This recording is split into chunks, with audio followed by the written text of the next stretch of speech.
Life Issues on UCB One. Have you ever heard someone say, "I can't believe in God because I believe in science"? Well, maybe that's what you think. But what if you can't have one without the other? Science describes the what, but God explains the why. There is a brilliant quote by Austrian philosopher Ludwig Wittgenstein, who said, "The great delusion of modernity is that the laws of nature describe the universe. They describe the regularities, but they explain nothing." And with many schools and young people tending to cut God out of the conversation, how do we talk to our children about science and faith? Well, it is a great pleasure to welcome to this episode of the Life Issues podcast, Steph Bevan. She's the school's development officer at God and the Big Bang, also public engagement manager for the Institute of Physics in Wales. Welcome along to the Life Issues podcast, Steph. Thank you very much for having me. Really excited about this conversation. I just find it fascinating, and it's one that divides opinions. And I think for many don't even allow themselves to think about science and faith being an and rather than a versus. So to start us off with, how do you think, given you are a scientist, how can the study of science help us to explore God or maybe find God? Well, first and foremost, I need to say that I was a Christian first, and that has really given me a certain perspective on science. So any new discovery or interest in science has always lent itself to awe and wonder of the world and further insight into God and God's character. I think that partly came from the environment I was in. My church was quite excited about science. I think there were quite a lot of scientifically literate people, including a chemistry teacher was one of our youth team, as well as my mum is a physicist as well. And their love of science and their deep Christian faith was a real role model to me as a young person. So the collaboration of the two has always been quite automatic for me. And then I've gone into the world of engaging with people from young children up to adults in this conversation of science and faith with already an understanding of the collaboration. And I've learned so much about some of the barriers that people have to this conversation and why they land on one side or the other. So what are some of those barriers that can block people seeing God and think that it's just science that explains the world? I would say there have been a number of scientists who are very vocal and have weaponized science to try and disarm religion. And they need to, in my opinion, need to be seen as some extremes, because I would say the vast majority of scientists are probably agnostic or maybe indifferent, but actually the sort of quite the radical weaponization, as I said, of science that disproves God has rung out across the world. And some of those barriers and some of the things that are weaponized are some popular topics like evolution and the Big Bang. Dinosaurs is a common conversation as well. And they are always the starting point of our conversations that people want to address. But what I've also found in my experience is actually it goes a lot deeper than that. That's very surface level questions about evolution, the Big Bang, how we got here, the presence of dinosaurs. All of those themes are quite shallow. And actually getting alongside people, there are often much more challenging conversations to be had around suffering, because if you look at evolution, if you do take evolution to be true, which I do, although I think it is constantly changing as well, which is another misconception of science being factual, when actually it's constantly moving and looking for further evidence to either improve the model or change it. And scientists are very open to doing so. It's interesting to see that within evolution, there are things like suffering that come up, and survival of the fittest is a common phrase that people talk about with evolution. And actually, when you get down to that level of conversation with people, you really get to grips with why people might have a problem with evolution, because it really raises some tough questions philosophically, theologically as well. But we shouldn't shy away from those either. We should be having those conversations. Absolutely, particularly as Christians, which I know you and I both are. And I definitely want to touch on some of those barriers that you mentioned around the Big Bang and dinosaurs and evolution, and also around the survival of the fittest. And I think it's a really interesting conversation in terms of almost the juxtaposition with our understanding of life as a secular society as well. But I want you to help us understand how you're so sure that God exists as a scientist, how science actually does show to you that there is a designer. Yeah, I think it's been a real big journey, and my discovery of God, I think, in a lot of ways, have been quite scientific, because I see the world around me. That makes me think and ask questions. But what the step that people forget is, in science, there's then an experiment, there's a test that goes on, and that process repeats over and over. And since I was born, all through my life up till now, I've been constantly going through this process of looking for evidence of God. I like to think I'm quite a logical person that likes and needs evidence. And then I've had certain questions that I've wanted answered. But then the testing bit's the interesting one, because I get to pray and ask those questions directly to God. And the answers can come from all sorts of directions. It might come from just being inspired by the world, and that's quite unexplainable. It might be from seeing other people's lives around me changed by their belief in God. It might just be literally what's written in the Bible is a incredible thing and really speaks to me in that moment. I want to explore more about how the Bible helps you in your science journey. And I don't know if it's time to go into this one, but I'm going to boldly do it. You mentioned dinosaurs being often a barrier to people believing in God, because some people say, well, where are the dinosaurs in the Bible? But I've done some research into this, did a conversation on Talking Points, our news and current affairs programme on UCB One, and actually found out there is mention of dinosaurs in the Bible. So the Bible isn't just a book that often is seen as a religious text. I like to kind of sum it up as history, his story, but it actually does give us a lot of scientific evidence and understanding. Yeah, I think we need to be quite careful about how we interpret and understand the Bible. Because sometimes I think it's really helpful to use that reference, like you say, of there being some reference to these beasts that used to walk the earth. But equally, that then our understanding of dinosaurs could change over time as well as other things. So it could be that there's not too much mention of them because people at the time hadn't seen fossils, and they were written by people and what they were sort of exposed to at the time. But equally, they were inspired by God. And often the way I look at the beginning of the Bible in Genesis can be controversial too. And what my understanding is that they were inspired by God to tell us why we're here and what our purpose is. And when I read Genesis, that's the key thing for me, is that message. We're here for a reason, and God wants us here, and there's a purpose to us, and that is down to God's love.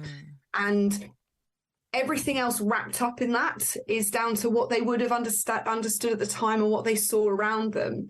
And there's lots of different interpretations of how we understand it. But in some ways, I don't think they were writing a scientific paper, and we need to be careful and clear about that. But one of my favorite passages in the Bible is Psalm 139, but not for the bit that people remember. There's a bit in what Psalm 139 that says, from the depths of the earth you were created. And technically and scientifically, that's true by what we understand, because the elements in our body were formed in stars billions of years ago. Over the process of a star's lifetime, they explode in a supernova. Those elements go out across the universe, form new solar systems, new planets. And at some point, one of those planets was able to have life. And all those elements that were created in a star a really long time ago are now in the depths of this planet. And over time, that then formed life. And so we really are created from the depths of the earth, as is described in Psalm 139. But I do use that loosely and lightly, because sometimes that can lead us down a rabbit hole that can be unhelpful. I want to touch upon something you mentioned around scientists. Extreme, using that word extreme can often weaponize science and the research against faith. But there'll be some people surprised to hear that a lot of scientists, particularly from, the last century, very well known, Galileo, Newton, were men of God, were believers in a creator God. Yes, absolutely. And you mentioned at the start of this some interesting quotes about our universe and description, not explanation. And actually, as Einstein famously said something very similar, in that how incredible is it that our universe is even explicable? If it was random, if it wasn't planned, if there was no structure to it, it's just incomprehensible that we can comprehend the universe, that we can even look for patterns, says something about our universe. And that's coming from the most famous scientist in history, Einstein. So, like you say, there are lots of people that have thought very deeply. And there's kind of a point in my discipline in physics where physics turns into philosophy. It goes, well, what is next? All this research in Switzerland at the Large Hadron Collider at CERN is all quite theoretical, and in some ways, imaginary is not the right word, but it requires a lot of imagination to get to understanding what's going on at a fundamental level in quantum physics. So, yeah, you're absolutely right. I think there's these extreme narratives, but in the same way, a lot of scientists won't want to be associated with those extremes. I would say the same as a Christian. There are certain Christians' extremes that I wouldn't want to be associated with.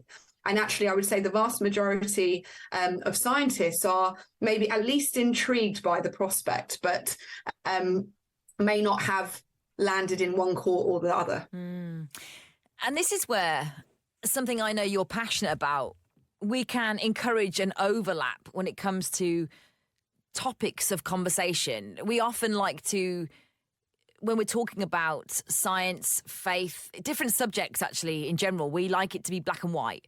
But you, for example, are passionate about physics and music, which overlap. I am, yes. And that's actually how it's helpful when we're talking about science and faith. Actually, these are some really helpful ways that we can see a link in our conversations, particularly when we're thinking about talking to our young people. Yes, absolutely. Yeah, I did effectively acoustics at university, but physics and music are so beautifully entwined, and people don't see that. And I spent a lot of time with people surprised that that's even a combination. And the beautiful overlap is really intriguing to people, and people immediately want to ask questions about why. And that actually makes the science and faith conversation quite easy for me too, because I say what I do. I have conversations with people about science and faith. And everyone's intrigued at every level. It doesn't matter if someone has faith or not, or has a scientific background or not. Everyone's intrigued at, sorry, you do what? How are you having those conversations? So tell us a bit more about then, quite practically, how music and physics, so two separate topics, link together.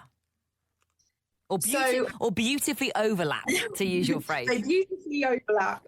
Well, I was always quite mathematically minded. So when I was learning musical instruments from quite a young age, there's this element of counting, quite simply, but also you're using maths quite a lot to refer to the notes. So how they all fit into one bar all the way through your music. Things are quartered, halved, or for the whole bar.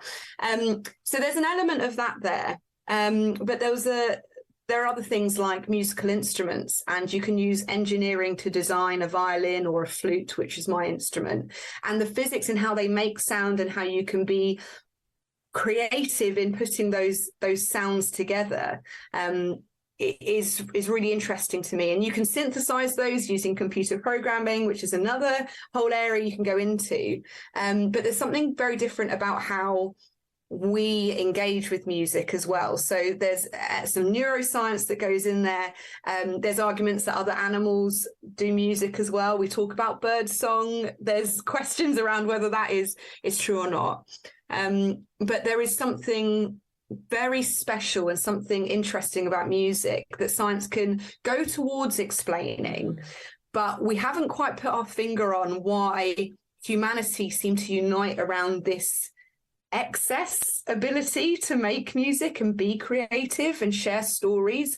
That's quite special and unique. And everyone's musical, in my opinion, whether you play an instrument or just enjoy your musician or artist that you listen to. There's something deeply ingrained into humans that's interesting to me.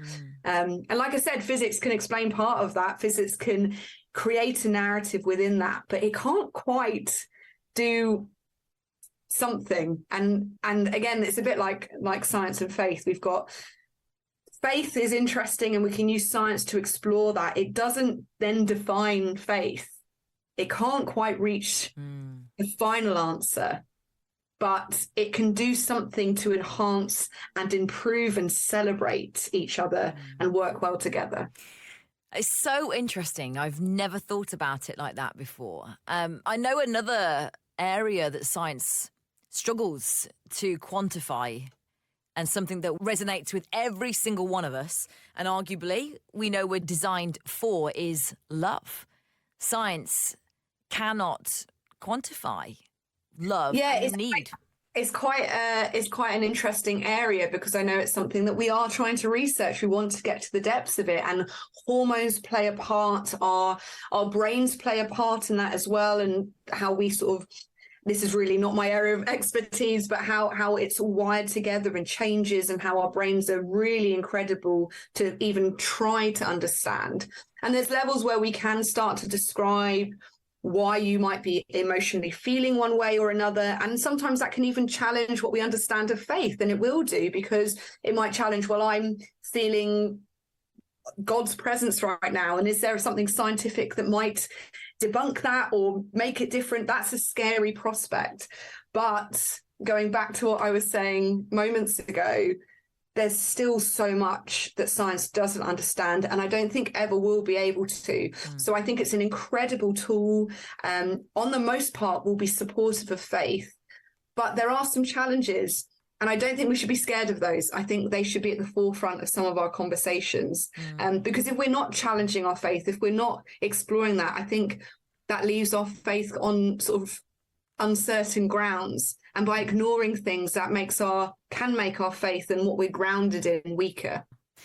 And I love that the Bible even encourages us to explore and to feed our curiosity. I know that in the book of Psalms, chapter 111, it says, "Great are the works of the Lord, to be studied by all who take delight in them." And that actually is inscribed, that quote, in a science laboratory at the University of Cambridge, I believe, which I think is fascinating. But it's something that God has given us, this ability to be intrigued, to learn, to develop. And when you think about what we've achieved in terms of development over centuries, particularly in the last 100 years, it is quite phenomenal. And that's probably a whole other podcast conversation to be had. But I do want to pick up on some things you've shared around sharing our faith. There'll be many people like I who struggle to share their faith, as we can think, well, I don't have the answers, either scientifically speaking or theologically speaking. But when it comes to talking about faith, and I know in particular you work as a schools development officer with young people for God and the Big Bang, Steph, help us understand the importance of not needing to have the answers, but actually in asking questions. What I found really useful here is, again, going back to the Bible, and Jesus's example is a constant surprise. He's God's son in human form that's just risen from the dead. And he's walking to Emmaus and says to these two people chatting, "What are you talking about?" And he knows they're talking about him and this person coming back to life and what that might mean. He doesn't turn up and go, "Hi, it's me, the one you're talking about, want my autograph and a selfie." Like, he doesn't say anything like that. He says, "What are you talking about? Have you not heard these things? What things?" And he is asking questions to draw out really what's at their heart. And that's what we do in our events, whether that's in schools, both primary and secondary school, or sometimes even church events. We spend more time now asking questions so that we're really meeting people where they're at. So why do you think science and faith don't interact well? That's really interesting. Can you tell me more? What about this? How do you feel about this idea? And actually spend a lot more time doing that than telling them what we think. And that's a real skill. That's something we've had to learn and train to do. But it's also a lot less scary than trying to, like, nudge, nudge, can I have this conversation with you about my faith? That can be a lot more daunting. And many of my friends local to where I live, that I've been friends with for many, many years, are really intrigued by this approach, because I've heard more recently friends say, "I'm really interested in your faith." They've literally come to me and asked me because I've never been one to just be front and center with wanting a conversation about my faith, but I'm interested, and it's just a better way to connect with people by asking them questions, because it's showing a level of caring. It's an example of how Jesus wanted us to do it as well. And the most incredible conversations have come with it. I can't even begin to describe what some of those conversations are like, but they really do get to the heart of people, sometimes much quicker, with more barriers sort of down. Really helpful. So give us some advice, or give us some of your top tips if we're thinking in particular about parents, carers, aunties, uncles, grandparents, youth workers, just anyone who's got young people in their lives who would love to be able to ask questions, to explore faith, what they're learning at school, but maybe feeling a bit of that slight worry that they will come across looking a bit stupid, or, even though as you're saying, there's something really freeing and actually deeply connecting when we ask questions rather than thinking we've got to go in with all this information. But help us understand how we start some of these conversations. There's a number of different ways you could do this. So sometimes in conversation, let's say a young person comes up to you and sort of tugs on your sleeve and says, "What about this?" Sometimes we can see people, it might just be the time we have available to us. We go, "Oh, great question, not now." And one of the key things, the starting point, is to validate all questions young people have. One of the best responses, I would say, back to that young person is, "What do you think?" And that's a trick I learned as a teacher, because often I did not know the answers to a lot of questions I had when I used to be a physics teacher. So what do you think, as I try and process the question I'd just been asked. But that's interesting. That's returning that to them personally, because they are asking that question for a reason. And so we're trying to get to the crux of, why have you asked that question? So validate the question and ask them what they think back before offering our voice. And even if you don't know the answer yourself, it might be that you can explore that question together. I would also encourage looking at lots of different perspectives as well. My parents were brilliant at challenging me to find out what someone disagreed with me thought. So I would encourage looking at a broad spectrum of ideas as well, especially from other faiths. I learned so much working in a predominantly Muslim school for a few years, and that was really insightful for me to just understand how other people observe and understand the world from their religious perspective. So I think that's healthy to do that as well, explore those ideas together. And there are some brilliant resources out there from a number of organisations. I would encourage people to look at things like Christians in Science, the Faraday Institute. All of those have great resources for young people, particularly when it comes to science and faith questions. You are listening to the Life Issues podcast with Steph Bevan as we explore how to talk about science and faith. Two subjects and often can be put head to head at odds with each other, but as we're exploring, actually beautifully overlap. Now, I mentioned your work. You've got many hats that you wear. You're public engagement manager for the Institute of Physics in Wales. You're also the school's development officer for God and the Big Bang. Before we hear a bit more about the work of God and the Big Bang, I want you to talk to us a bit about that phrase. I know many people may not realise its compatibility with God. I mean, I remember at school when we learnt the Big Bang, it was very much, this is science, got nothing to do with God. But from my learning on this topic, I believe less than 100 years ago, science actually caught up with what the Bible has been teaching for millennia, the Judeo-Christian faith, that the universe has a beginning. In fact, less than 100 years ago, scientists taught that the universe has always been and there was no beginning. So actually the Big Bang, arguably, is in the Bible. Science has caught up with what the Bible has been teaching for millennia. Yeah, you're absolutely right. But the other point to add to that is actually how history seems to lose the people involved with some of these discoveries of or development of models. So the Big Bang model was developed by someone called George Lemaitre, who was a Catholic priest. And he went, whoa, look at how God has done this. Look at all these incredible things. He was looking at things like cosmic background radiation and how stars were all moving away from each other, which means at some point they all started together. And all those models and those bits of evidence and information helped him develop that. And that model has continued to develop. It hasn't stopped. But I think there are some of those narratives that we see in the Bible, some of those ideas, like you say, that there was a starting point. In some ways, sometimes pushes people that have an agenda to try and find other ways to disprove God using the Bible and that science relationship. But really, science started as a pursuit to understand God's world.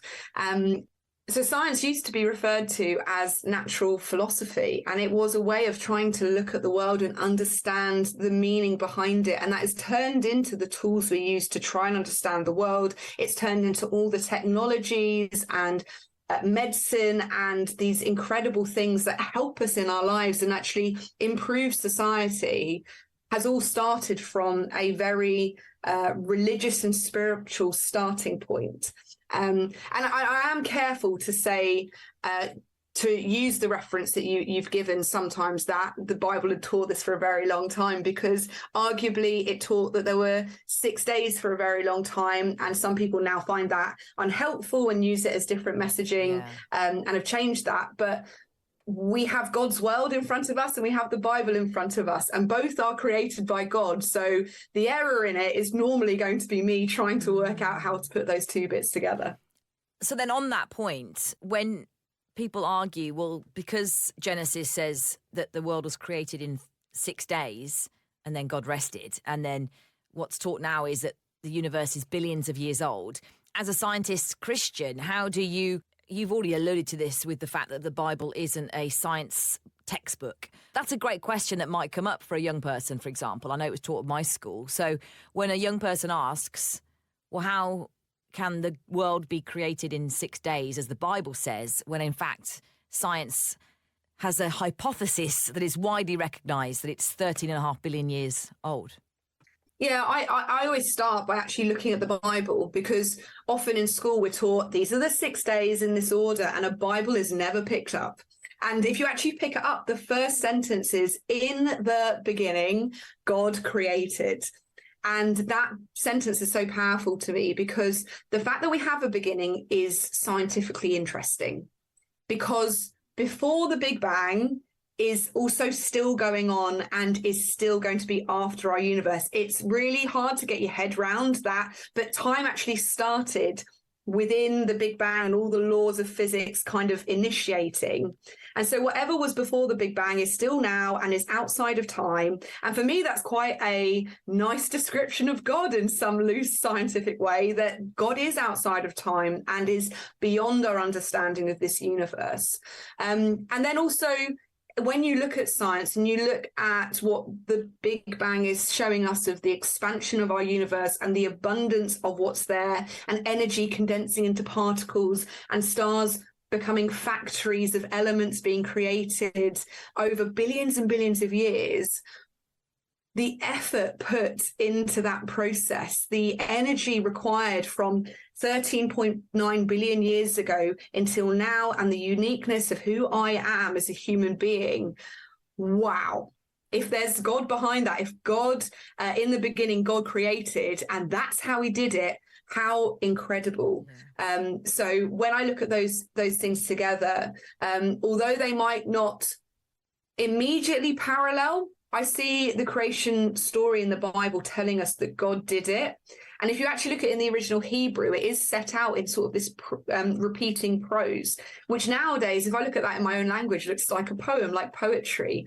And poetry and sort of stories are often given as a message to say something else, like Jesus and the parables, whether or not they were literal stories, there's a message behind those things. And so maybe we could look at the story of creation as God giving us a parable about why we're here and our purpose. Yeah.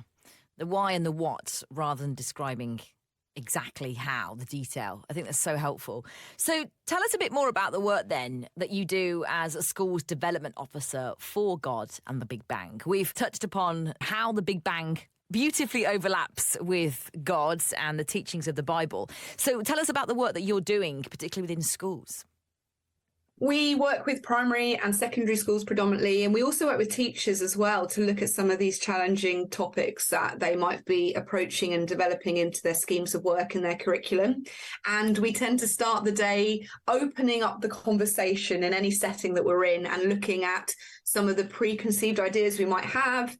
We might talk a bit about what we can see in some images, but what that might mean is a different level to that image as well.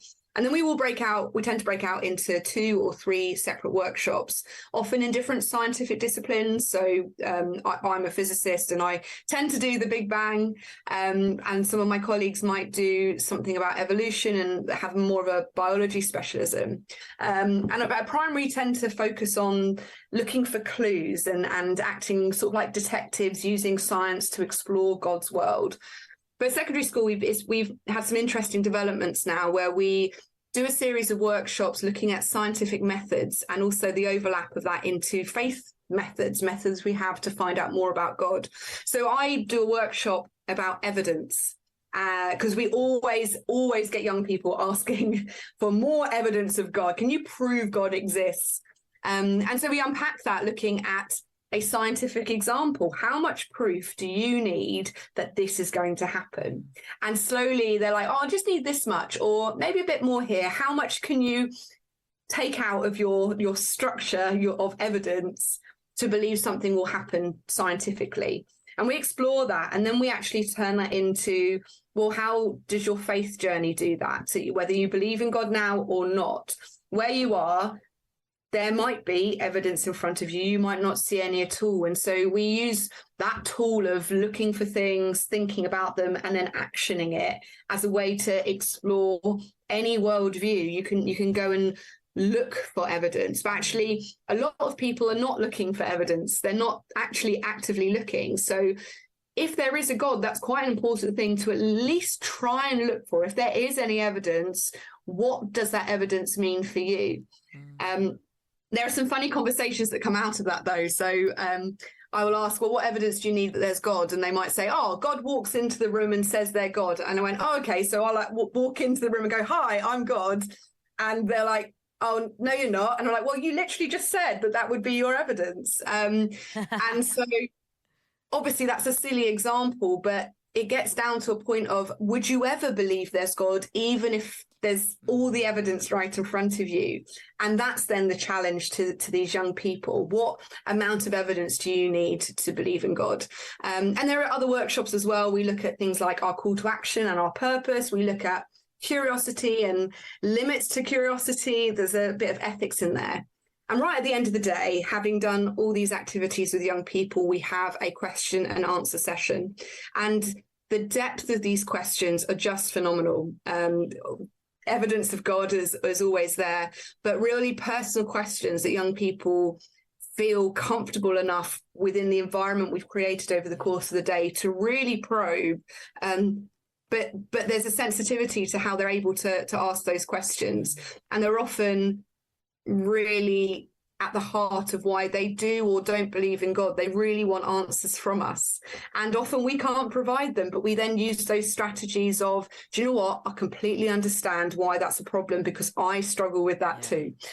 Those sorts of responses, I think, are helpful and understanding and move them on to the next part of their life where we're not there because we're only there for a day, and we want to equip them with the right tools to ask questions and seek further.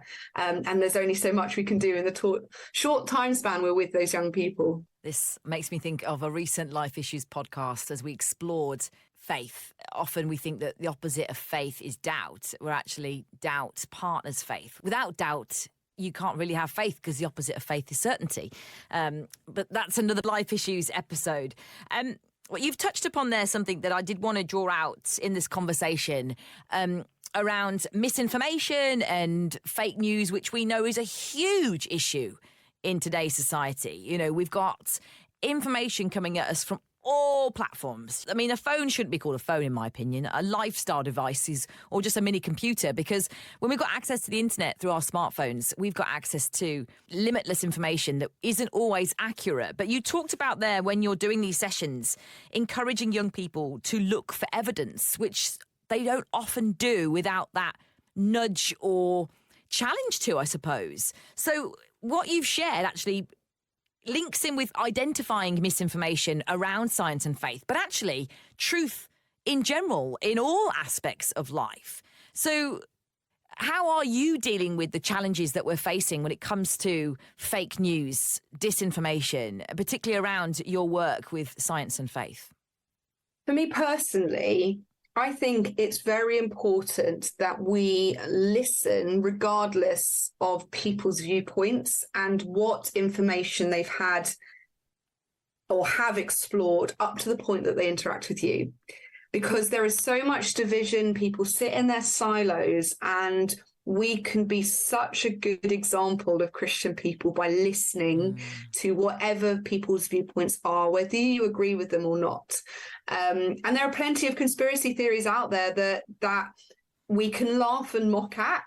But actually, I think it's more valuable if you really want to interact with people, not to label people as stupid, not to label them as sort of ignorant, but to listen, because if you listen to them, they're more likely to listen to you. And I encourage people not to stay in their silos either. Again, science and faith is a great example of where that seems to happen. And then validating why they might think that, go, oh, that's quite interesting information.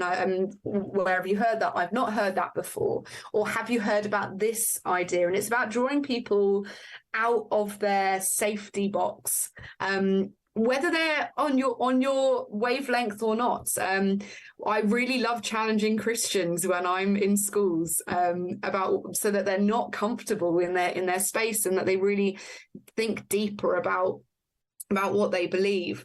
So misinformation and fake news has been so interesting to see that dynamic play out in young people, because they're fed so much truth and untruths, and trying to filter out those things is really, really challenging.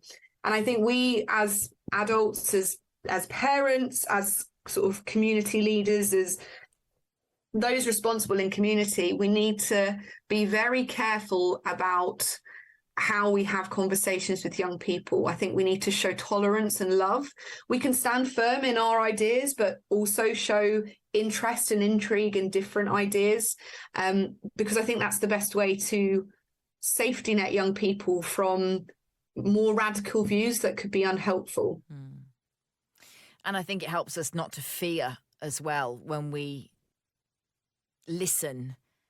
One of my favourite quotes is that love is spelt T-I-M-E.